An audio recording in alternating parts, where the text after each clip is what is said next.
Okay, my vibrator's off, so we are good to start. Keeping it light. Keeping it light. I don't know why. I'm having a hard time starting. Okay. That's what he said. Welcome to Namely 90s. Wow. The podcast that takes you back to the time before smartphones, Google, and Y2K. Join your hosts as they relive the pop culture that shaped a generation and the parts that many people wish they could forget. Listen in to the conversation about how the decade defined those who spent their childhood there and how it shaped them as adults. So, turn down the grunge and dial up the internet. Let's get started. It's time for Namely 90s. Yes, hello, and welcome to Namely 90s. My name is Andrew, and over there is Brandon. That's me. You can find us online at namely90s.com or on Twitter at namely90s. That's with a 90s. And I would also encourage you to check out our YouTube channel where you can watch this podcast live. Well, not live. You can watch video of us recording this podcast. How's that? Video on demand, except we never did it live. Yeah, exactly. You can find us there. It's namely90s.com/YouTube. So I guess this brings us on to, episode 33, January 1996. Can you believe it's the new year? We already talked about that, didn't we? Yes, we did. Twice, even. But this is our first episode we're recording in the new year. So, again, Happy New Year, everyone. And, you know, happy Riot Day. We're happy to be recording on, I don't know, in 2021, because it can't be worse than 2020, right? Yeah, 2021 so far is shaping up to be a great year. Washington has fallen. Yeah. Like, what? And for, people that actually live in Washington, D.C., Although apparently several armed protesters stormed Jay Inslee's mansion, the governor of Washington. Were they going to kidnap him like the governor of Minnesota? I don't know. It's like a bad episode of 24. That's what it feels like. Because no one's actually responding to the people, to the terrorists. But we're keeping it light. I mean, riots were a very 90s thing. So now we're like kind of, throwback to the 90s, except now it's been whitewashed. Yeah. Anyway, just very interesting. But I guess any New Year's resolutions? Well, Kayla asked us what our New Year's resolutions were on our 12 days of Christmas specials. Your wife. I already forgot mine. I don't think either of us had any. She had a good one though about, buying local and supporting Black-owned businesses. Drink more water. Drink more water. I definitely, I'm probably, I'm going to start working out again in the new year at some point. I lost 30 pounds on the last half of last year, but I'm assuming a lot of that was from COVID. Not having COVID, but putting on weight because I was doing nothing for the first half of the year. Cooking. I was doing a lot of cooking. I did. I fried some fish and some spuds like 3 days ago, and I've been eating that for lunch for like a nice healthy light fish fry. Oh yeah. Hey, I got an air fryer, and I'm doing wings in the air fryer. Mm-hmm. It's amazing. I can't believe it. No wonder people get air fryers. It's just a convection oven on your counter. Yeah, I know. And I have a convection oven, but it is very reliable at producing crispy wings without breading. It's amazing. That's quite fun. Air fryers. I don't know. Didn't we talk about having a Namely Nachos segment where we just talk about different types of nachos? That sounds familiar, but we did. I don't remember who we talked with, but we talked about what makes nachos good. Yes, and I think I was starting to share my recipe for nachos, and then it was one of our guests, right?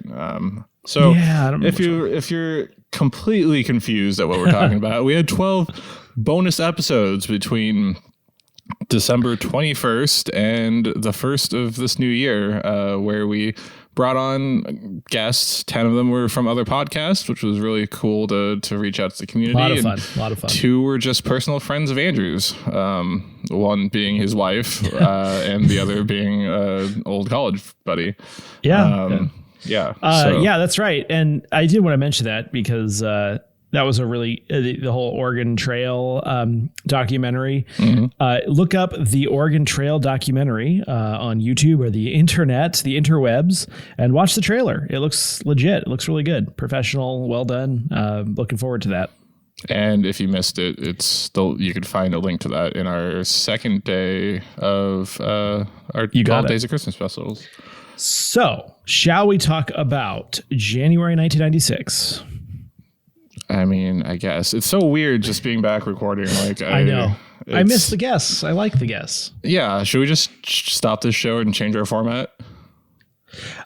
Yes. Okay. No, I like our format, although I think it'll be fun to maybe target a few different deep dives, go into other things, maybe as bonuses or regular episodes. I don't know, but I think that would be fun. So our format works, but I think there's an opportunity to talk about some other stuff that we want to go in more depth on. Oh yeah, specials, Patreon deep dives, all that fun stuff. We still don't have a Patreon.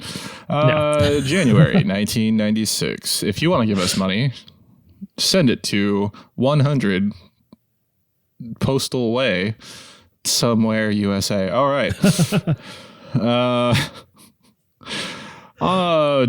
Let's take you back to January 1996, shall we? On the 1st, after 27 years, Betty Rubble is finally added as a Flintstones vitamin shape. On the 3rd, finally, no, just kidding. 27 years. Don't you want to be chewing on Betty Rubble? But oh yes. On the 3rd, the first clamshell mobile phone, the Motorola StarTAC, goes on sale. Eventually 60 million units of this product are sold. Dang. On the 15th, Dove Cameron is born in Seattle, Washington. She's known for the Disney Channel series Liv and Maddie, Descendants, and she was on season 5 of Agents of S.H.I.E.L.D. Wow. Yeah. She looks like every generic blonde Disney star after Miley Cyrus. On the 18th, Lisa Marie Presley divorces from Michael Jackson. On the 20th, this one's for you, Fox introduces the FoxTrax glowing puck during the 46th NHL All-Star Game. No. On the 23rd, the first version of Java programming language is released. That's so interesting because Java, apparently it's in a lot of stuff. It's crazy. Didn't they just? Oh, Flash just got the boot at the end of last year. Finally. Yep. On the 27th, Germany celebrates the first Holocaust Remembrance Day, keeping it light. And on the 28th... Keep it light. Superb Owl 30. The Cowboys beat the Steelers 27-17. And the lead out for this Superb Owl was the 2-part Friends episode, the one after the Superb Owl on NBC. Yeah. Yep. As owls go, it was one of the more superb ones. I'll tell you. Yes. It was as if it was the 30th owl in a superb line of them. And finally, on the 30th, Magic Johnson comes out of retirement. TV premiering in January of 96. On the 9th, we have Third Rock from the Sun, starring John Lithgow, Joseph Gordon-Levitt, French Stewart, and the girl from Austin Powers who's named A Lot of Vagina. And what's he squinting about? On the 23rd, Moesha airs. Finally, in the box office, we have on the 5th, 12 Monkeys. On the 12th, Biodome and Don't Be a Menace to South Central While Drinking Your Juice in the Hood. And on the 17th, we have From Dusk Till Dawn.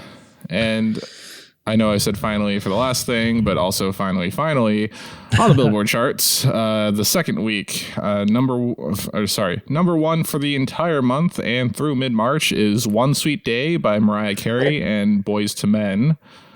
And continue on for the second week, top 100 or top 25, as I like to do. We have number 4, Gangster's Paradise by Coolio featuring LV. Number 6 is Breakfast at Tiffany's by Deep Blue Something. Number 7, Fantasy by Mariah Carey. Number 9, Name by Goo Goo Dolls. Number 12, One of Us by Joan Osborne. Number 17, Beautiful Life by Ace of Base. Number 23, Only Want to Be With You by Hootie and the Blowfish. And although this is below our cutoff, it's number 26, As I Lay Me Down by Sophie B. Hawkins. Yeah. Excuse me. Oh, yeah. And now a reading from the Book of Jewel. As a child, I walked with noisy fingers along the hemline of so many meadows back home. Green fabric stretched out, shy earth, shock of sky. I'd sit on logs like pulpits, listen to the sermon of sparrows, and find God in simplicity, there amongst the dandelion and thorn. Do you like poetry like this? Well, we have Jewel's entire book of poetry here on Namely 90s. Join us at namely90s.com and also at namely90s.com/YouTube to see us. That reminds me, the other day I was at work and they're trying to figure out what music to listen to. And I was like, how about Sheryl Crow as a joke? And then they're like, yeah. Yeah. Every woman that survived the 90s seems to love Sheryl Crow. Yeah. All I want to do is have some fun. I'm just telling you. I got a feeling you're not the only one. No, I have to just address immediately the glowing puck nonsense. And I theorize that before HD TV, it was just too hard to watch hockey because the puck was like the resolution was so low and the puck is small. Theorize. I've mentioned this in a previous episode of the podcast. Right. But now with TV being what it is, like you can follow the puck pretty well, which is awesome. And they actually they've just changed the puck. They've developed a new smart puck that is exactly the same, 1 inch high by 3 inches round, same weight, same material. They've tested it extensively. It plays like a normal puck, but it's got like this crazy infrared sensor in it. So they can actually tell who's touching it when and like get better stats on things and the position of the puck. So it's like this really cool new data driven stat thing that hockey is going to do. So I'm excited. But they've already implemented that, right? I think it's rolling out this season. Oh. So, yeah, it's really cool. They only cost about $40, and if one goes into the audience, you still get to keep it. But it's got this like special technology where they can track the players and the puck. So it's pretty cool. Like, are there RFID chips inside the sticks I too? think it's IR, and then there's sensors around the arena as well. And then each of the players has something on the back of their sweater that tracks them around. Got it. So I think you just get more accurate, stats and scoring and things, because scoring used to be done just by like what they observed, like who touched it last or whatever by video. So it'll be better because you can rely on a computer to tell you what happened, which is going to be more reliable. Plus like puck speed and just all sorts of cool data that you couldn't get as easily before. And they're going to play this clip in the future when robots control our lives. Yeah. If we make it there. I'm telling you, we're training the next Terminator with those CAPTCHA images we have to choose stuff on. Yeah, that and the what is it, the Boston Technology, who does those weird like animal robot things. Oh, Boston Dynamics, I think. Boston Dynamics, that's what it is. Yeah. It's like a robot velociraptor. Its only drive is to kill people. Yeah, I don't know who's funding that. Why would you fund robots that just kill indiscriminately? Speaking of robots that kill indiscriminately and cancer that kills indiscriminately, let's talk about the first clamshell cell phone. Hello. I'm calling on a cellular phone. What is that? It's like that 80s show. That 80s show. Yeah. That was pretty bad. I'm on a cellular phone. Yeah. Yeah. It's so funny. Like the flip phone was the big deal, like the Motorola Razr. I know that was after 1999, but pretty sure. But like, how cool was that phone? And now, like, you're such a dork if you have a flip phone. Well, they just like released a Razr with a touchscreen interior. Well, plus there's these ones where the screen itself actually folds, so it's a smartphone, but like the screen itself opens, which is witchcraft, but also pretty cool. Yeah. Meanwhile, I'm stuck here with the iPhone XS or whatever. So this thing was $1,000 in 1996 dollars, which is the equivalent of $26,000. No, just kidding. in today's money.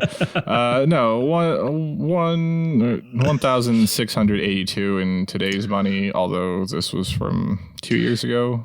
Did you have to bring a person like to wear a backpack like a radio operator in World War II, or was it self-contained? It was self-contained. No, this is it's the Nokia, or sorry, the Motorola StarTAC, if you want to put that into your search history.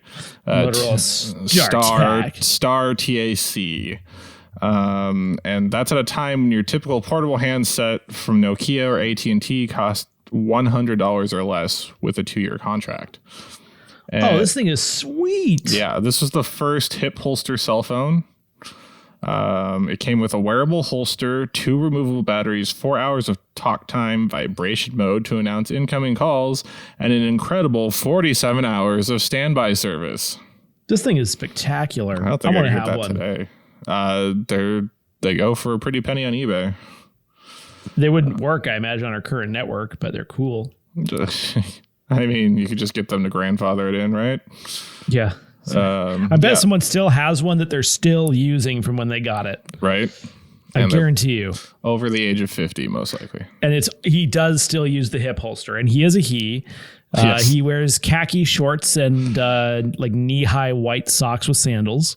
Mm-hmm. But not like cool sandals. They're either those Adidas ones that everyone has, or they're Birkenstocks. Yeah. It looks like he's camping and like has to go to the central toilet and shower. Basically, we're describing what Andrew would look like had he not gotten married 10 years ago. Or in 20 years when my kids are older and I'm embarrassing to them. Yes. In the future when you're embarrassing to them. Yeah. Okay. Yeah. Shots fired. So this first clamshell cell phone. There's rumors that this design was based off of the Star Trek communicator, which was a flip device that looked oddly similar to. It's called StarTAC. Yeah, exactly. But these rumors were never confirmed. Although I'm pretty sure a different company. I know Steve Jobs was someone that took heavy influence from Star Trek when he was designing his things. Well, it was so much better when you had the flip phone, because like when you took a call, it was super cool, and you flipped it open, you were like, hello. Oh yeah. And then when you had to you could aggressively slam it shut when you were done talking to somebody. With your cell phone, all you can do is just like really aggressively push the button on the screen. It's just not as satisfying. I mean, I miss like being able to concentrate while driving and also text by just using the 1 through 9 keypad. Yeah, I remember that. Public safety 101 from Namely 90s. Don't text and drive. Wear a high visibility jacket. Always wear a high visibility jacket and 2 hard hats. When you're crossing at a train crossing. So cell phones, and I was surprised the first flip phone was from Motorola because they did the Razr, but I didn't realize how. I mean, I had a Motorola when I was in high school. That was my first cell phone. It was a flip phone, but I figured Nokia was the innovator back then. Like that was the but I feel like. But someone else is like, oh, you're doing that, but watch us. We're coming in. We're gonna disrupt things. Fair enough. The next person to be someone who's like, oh, the screen is in the bottom of your shoe or something, like what? And then in 30 years we'll be like, yeah, the shoe phone. Like, shoe phone. So, speaking of the opposite of technology, One of Us by Joan Osborne. Do you know this song? No. Wait. You know what if song. God was one of us? Yeah. That's so bad. Yeah. If God had a name, actually, it was. Yeah. If God Are you had a reading name, lyrics? what would it be? And would you call it to his face? If you were faced with him in all his glory, what would you ask if you had just one question? And yeah, God is great. Yeah, God is good. And yeah. What if God was one of us? Just a slob like one of us. Just a stranger on the bus trying to make his way home. If God had a face, what would it look like, and would you want to see it if seeing meant that you would have to believe in things like heaven and in Jesus and the saints and all the prophets? And yeah, God is great. Yeah, God is good. These are questions that have been answered. That's the stupid thing. Like, this is not the musing is not the beneficial. Like, isn't Jesus the human incarnation of God? Like, this is a weird song. And yeah. What if God was one of us? Just a slob like one of us. Just a stranger on the bus trying to make his way home. Just trying to make his way home. Like back up to heaven all alone. Nobody calling on the phone. Except for the Pope maybe in Rome. And yeah, God is great. Yeah, God is good. And yeah. What if God was one of us? Just a slob like one of us. Just a stranger on the bus trying to make his way home. So I have to say, we know this, I know I talk about it all the time, is songs that are written just for the sake of the rhyme, which is exactly what this song is. So annoying. Just trying to make his way home like a holy rolling stone. Back up to heaven all alone. Just trying to make his way home. Nobody calling on the phone. Except for the Pope, maybe in Rome. A lot of near rhymes at the end there. So my question is, like, if you ask her, or any songwriter really, what is the thesis of your song? I don't know that I can discern what it is just based on those lyrics. So this was on her debut album, and she didn't write these lyrics, unlike our favorite Sophie B.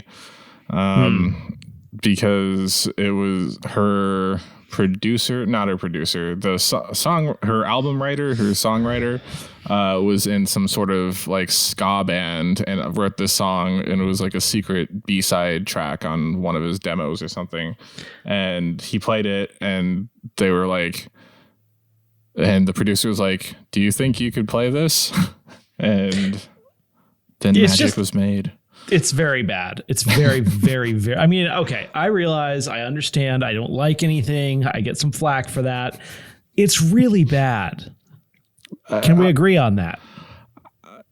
I mean, when I was a kid, I thought it was a very deep song. The song itself is like fine and listenable, but I don't. The lyrics, when you really, and I think it's true of any song, when you really start to analyze the lyrics, they make no sense at all.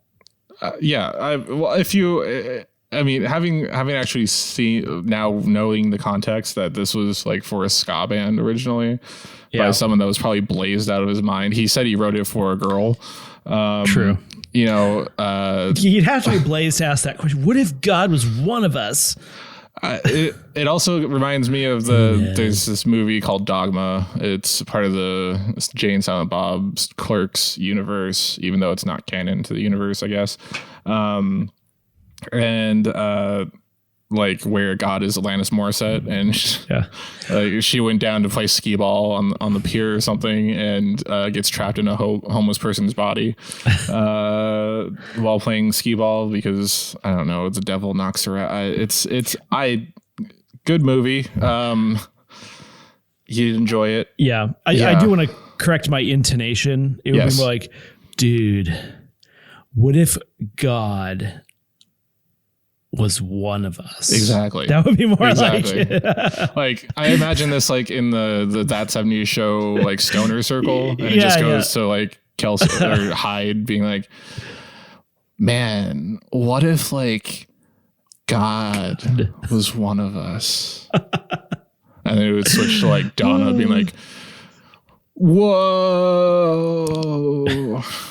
because that's what Laura Prepon sounds like. So in 2007, the song was ranked at number 54 on VH1's 100 Greatest Songs of the 90s and number 10 on the network's 40 Greatest One-Hit Wonders of the 90s. This was at number 12 for this week in the month.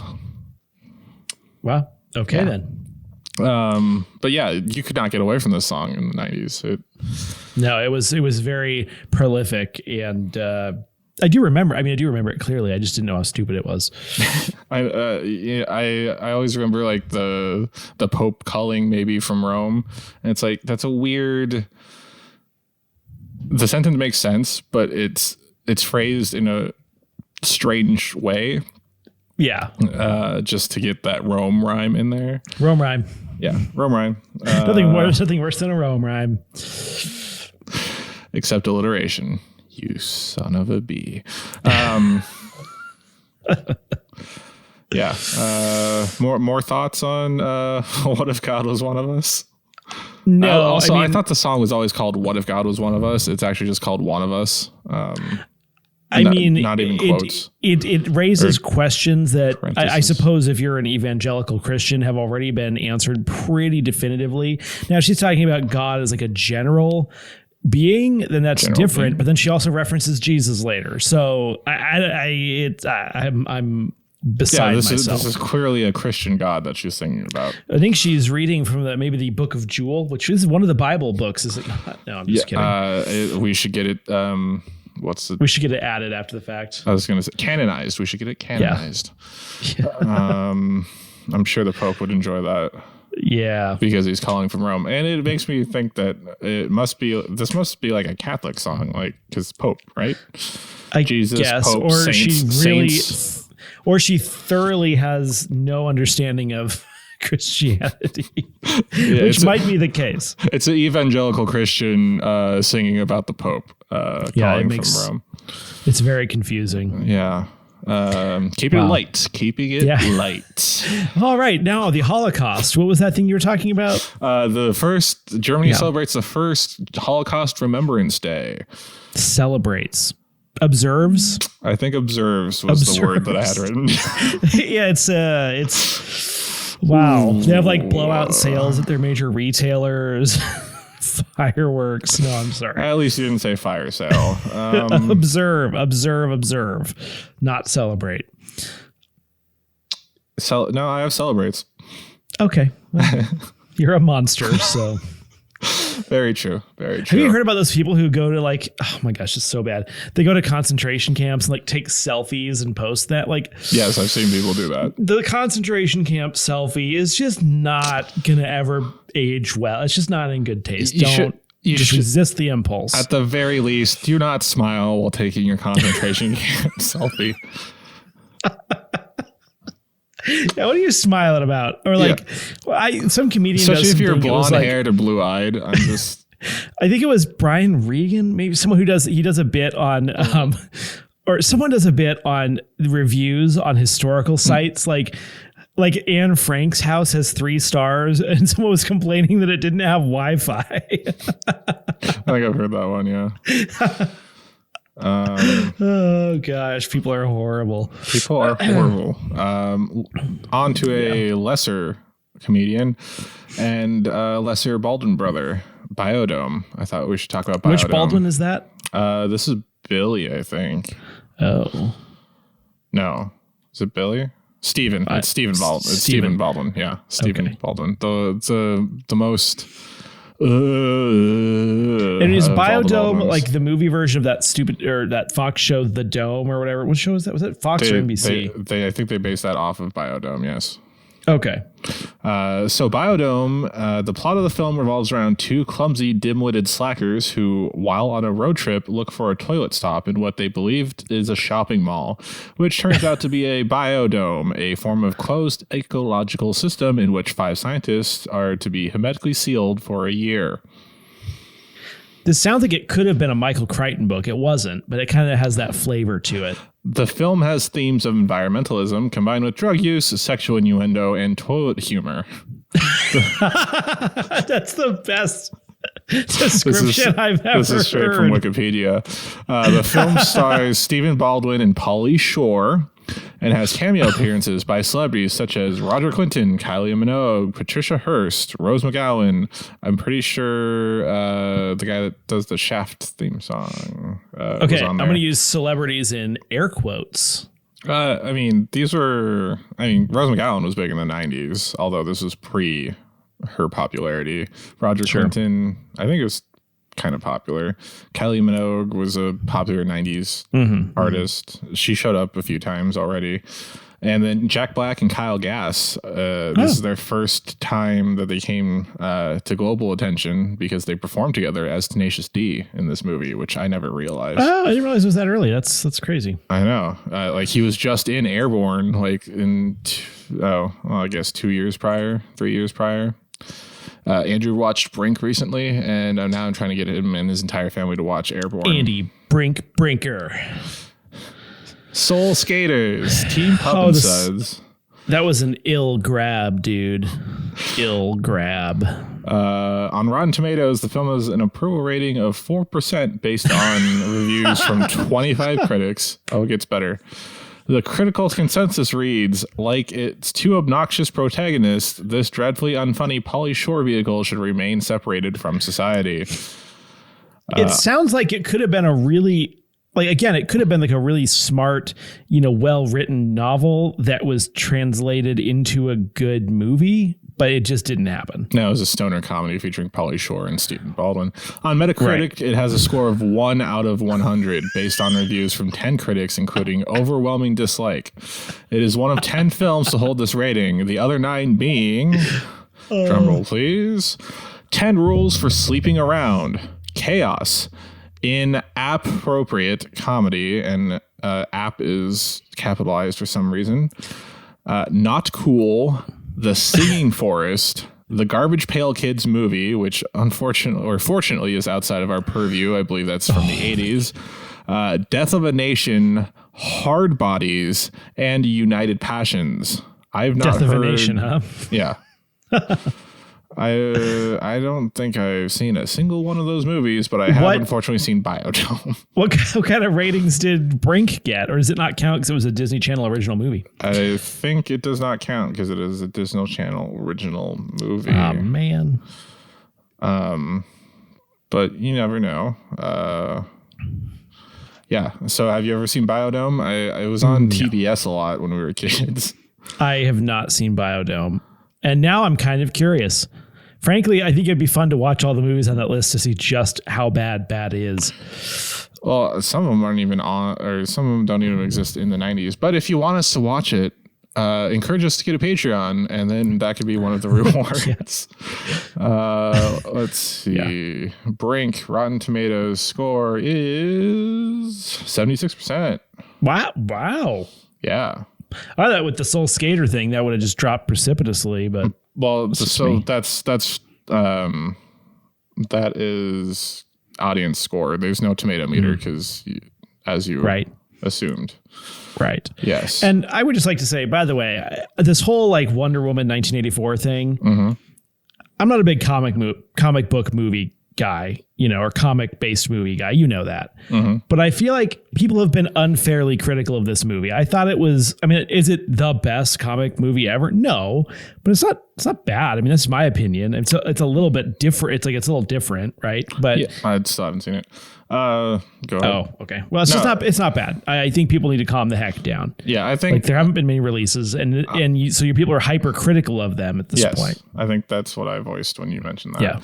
Yeah. Just so you know, Airborne has a 21% on Rotten Tomatoes, so I think Brink would have something around 21% as well. Gotcha. The 20 to 30%, I would guess. Yeah. Anything else about January 1996 you want to talk about? No, but before I wrap up, I would encourage our listening audience to consider, what if God was one of us? No, I'm just kidding. Don't do that. I thought you were going to pull out another jewel. No. That bit's just for the beginning. I did it too much during the holiday episodes. Did you? Okay, I read them off the podcast, but still. And that's it for this week's edition of Namely 90s. Remember, you can find new episodes out every Monday. Find us on Twitter at Namely 90s with the 90s, or find our personal accounts at bschwitty and at Namely Andrew, and tell us what you want us to talk about on future episodes. You can also contact us through our website, namely90s.com. Please subscribe to us on Apple Podcasts, Stitcher, Google Podcasts, Spotify, YouTube, Pollyshore, Deezer, TuneIn, iHeartRadio, and wherever you get your podcasts at. I'm Brandon. That's Andrew. And we will catch you next time.